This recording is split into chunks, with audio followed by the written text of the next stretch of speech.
do with regards to such a hadith. Briefly, hadith may be classified into two broad categories: acceptable and unacceptable. For a hadith to be acceptable, it has to meet 5 conditions. The first of them is that it must have a continuous and unbroken chain of narrators from the compiler back to the Prophet ﷺ. The second, that all of these narrators be trustworthy in their character and religion. The third, that these narrators have precise memories and make no mistakes. So they must be trustworthy in their memory, and that is a different condition than being trustworthy in your character. The fourth is that the hadith not contradict anything more authentic than it. If it does, it is called shadh. And the fifth is that there be no hidden defects, called in Arabic ilal, in the hadith or its chain. And this is the most difficult aspect to verify, and only a hadith master has the capability of doing this. So these are the 5 conditions that must be met in order for a hadith to be considered authentic. Any hadith that meets all of these 5 conditions is called sahih, and that is the highest level of hadith. If, however, one or more of the narrators does not have as strong of a memory as others, yet overall he is still reliable and he does have good character and an acceptable memory, then the hadith will be lowered to the status of hasan, or good, but not as high as sahih.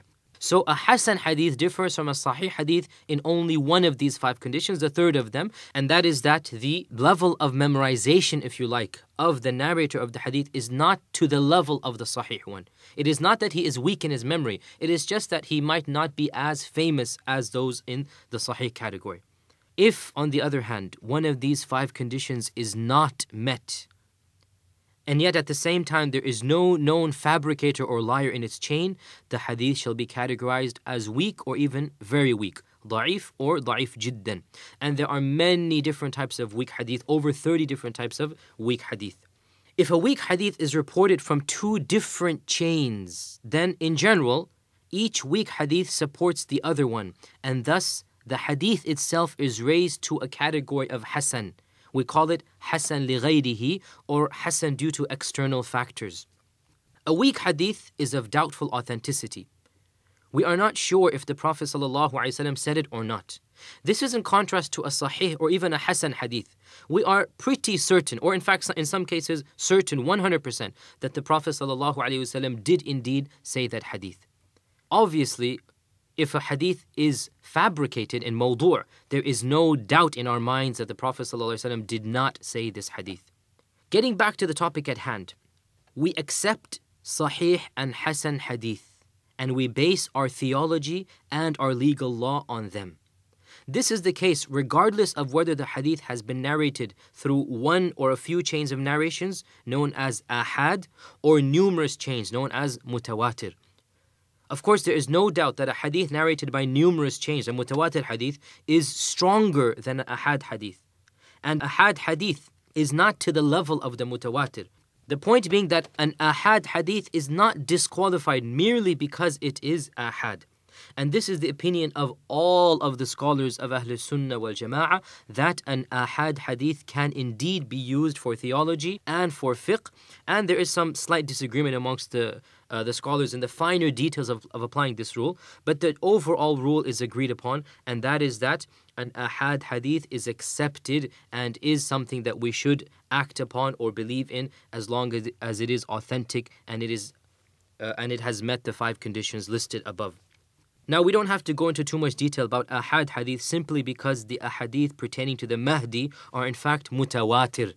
And there are more than a dozen scholars of hadith who have stated that the ahadith pertaining to the Mahdi are mutawatir. So because the ahadith of the Mahdi are mutawatir, they have been narrated by so many different chains and so many different people, we don't really have to go into detail proving that ahad hadith is used in theology.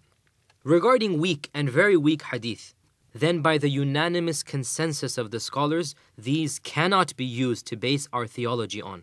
Some scholars were a bit more lax about taking weak hadith in the performance of some voluntary acts of worship, but there is no difference of opinion regarding the inadmissibility of using da'if hadith for aqeedah, for theology. Therefore, any hadith that is weak regarding the Mahdi or regarding anything else of our theology cannot and should not be taken as a source of our beliefs.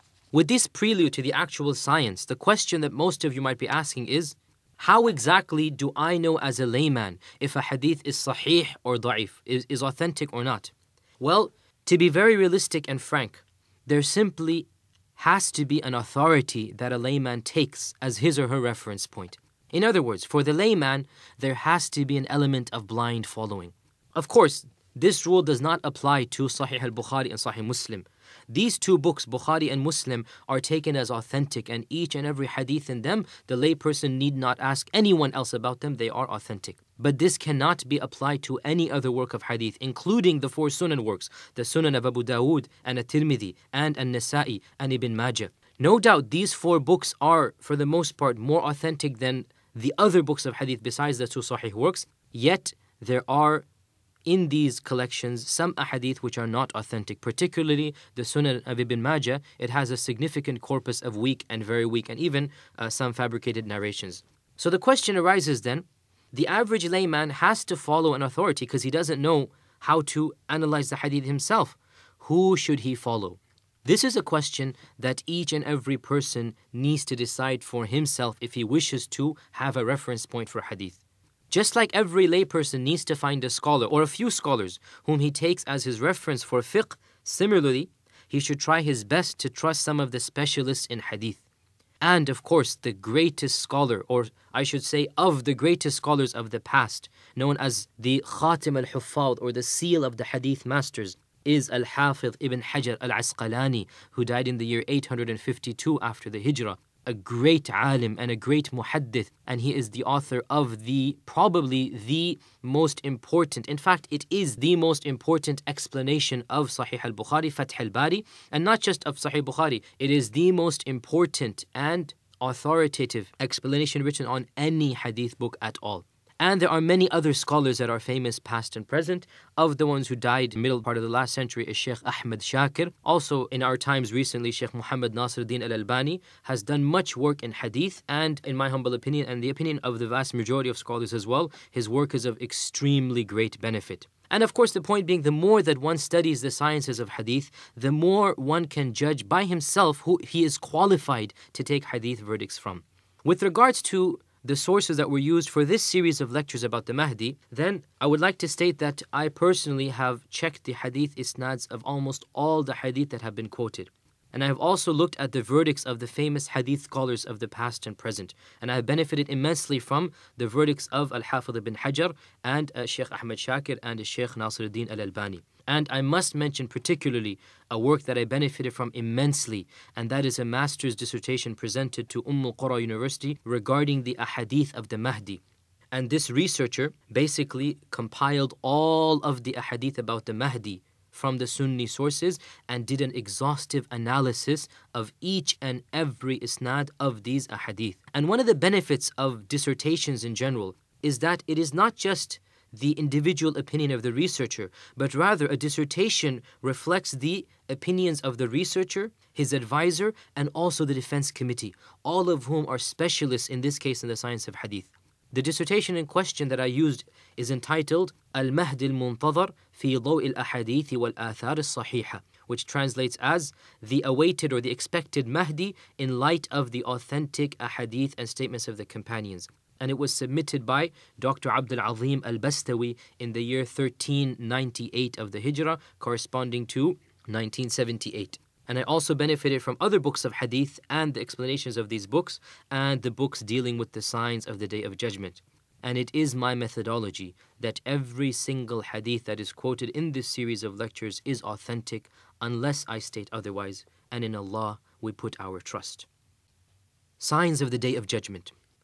In the famous hadith of Jibreel, the hadith upon which in reality our entire religion can be derived from and is based, and it is the most fundamental and the most comprehensive of all of the hadith of the Prophet ﷺ, the angel Jibreel came to the Prophet ﷺ and asked him about Islam and Iman and Ihsan. And of the matters that he asked the Prophet ﷺ is, when is the Day of Judgment? And the Prophet ﷺ responded, the questioner does not know any more than the one who is being asked. I don't know anything more than you do. I don't know when the day of judgment is. So the angel Jibreel asked the Prophet ﷺ, what are some of its signs? And the Prophet ﷺ said that a slave girl gives birth to her master. And he said some other signs that all of you know. The point being that in this fundamental hadith of our religion, the Prophet ﷺ mentioned some of the signs of the Day of Judgment. And this shows you the importance of the signs of the Day of Judgment. In fact, it is authentically narrated that the Prophet ﷺ gave a detailed explanation of all of these signs. Amr ibn Akhtab narrated that once the Prophet ﷺ prayed Fajr with us, and then he climbed up on the pulpit and he gave us a lecture until the Dhuhr prayer. Imagine, from Fajr to Dhuhr. Then he came down and he prayed, meaning Dhuhr. Then he climbed the pulpit again and he gave us a lecture until the Asr prayer. So from Fajr to Asr. Then he came down and he prayed, meaning the Asr. And then he climbed the pulpit and he gave us a lecture until Maghrib. What was this lecture about? He said, he informed us about what had happened in the past and what would happen until the Day of Judgment. So the most knowledgeable one of us is he who was able to memorize that. So imagine, from Fajr to Maghrib, non-stop, the Prophet ﷺ gave them a lecture describing to them the history of the world and also describing the signs of the Day of Judgment. A number of other companions witnessed this as well. Umar ibn al-Khattab was one of them. He narrates in a hadith in Sahih al-Bukhari that once the Prophet ﷺ stood up and he informed us about the beginning of the creation, and he kept on speaking until the people of Jannah entered Jannah and the people that were destined to the fire of hell entered the fire of hell. Whoever memorized it, and whoever forgot about it, forgot it. So the Prophet ﷺ informed them about the history of this earth from the time of creation until the people of Jannah and the people of Jahannam will enter their resting places. Hudhayfa ibn al-Yaman was also present. He said, once the Prophet ﷺ stood up, and this is a hadith reported in Sahih Muslim, and he did not leave his place until he informed us about what would happen until the Day of Judgment. Whoever memorized it, and whoever forgot about it, forgot it. Sometimes something happens, and I am able to recognize it and remember it. Just like one of you, when his companion leaves him, he forgets his face, and when he sees him again, he remembers his face when he sees him. And this is a beautiful narration. What Hudhayfa is saying basically, all of us have distant friends who, if you don't see them for a while, you don't really think about them. When you see them after a long time, all of a sudden you remember that you haven't seen him. And you say, where have you been, akhi? I haven't seen you for a long time. Hudhayfa says, when something happens in the world, all of a sudden I remember the Prophet ﷺ told us about it. And this is of the perfection of this religion, that the Prophet ﷺ informed the companions about the detailed descriptions of the signs of the Day of Judgment. And the topic of the signs of the Day of Judgment is a long and extensive topic in and of itself. Now, scholars have divided these signs into two broad categories: the minor signs and the major signs. The minor signs of the Day of Judgment are called al-ashrat al-sughra, and are those signs that shall precede the Day of Judgment by longer periods of time. Generally, these minor signs are not as supernatural or as bizarre as the major signs. Examples of some of the minor signs of the Day of Judgment are the lifting of knowledge, the spread of ignorance, the increase of wars and bloodshed, the proliferation of evil, such as fornication and wine, and many other matters that the Prophet ﷺ has predicted. Most of the minor signs have already appeared or are intensifying as we speak. The major signs, called in Arabic ashrat al-kubra, on the other hand, are obvious and extremely supernatural signs. These signs go beyond the norms of the conventional social order. They are extremely bizarre and supernatural. For example, the coming of the armies of Ya'juj and Ma'juj, the coming of Dajjal, Antichrist, the descent of Isa ibn Maryam, the rising of the sun from the west. These are some of the major signs. The Prophet ﷺ informed us that there are 10 major signs. Hudhayfa narrated that once the Prophet ﷺ came to us while we were talking about the signs of the Day of Judgment. He told us the Day of Judgment shall not occur until you see 10 signs before it: the smoke, the Dajjal, the beast, the rising of the sun from the west, the descent of Isa ibn Maryam, the coming of Ya'juj and Ma'juj, and 3 earthquakes that shall shake this earth, one of them in the west, another in the east,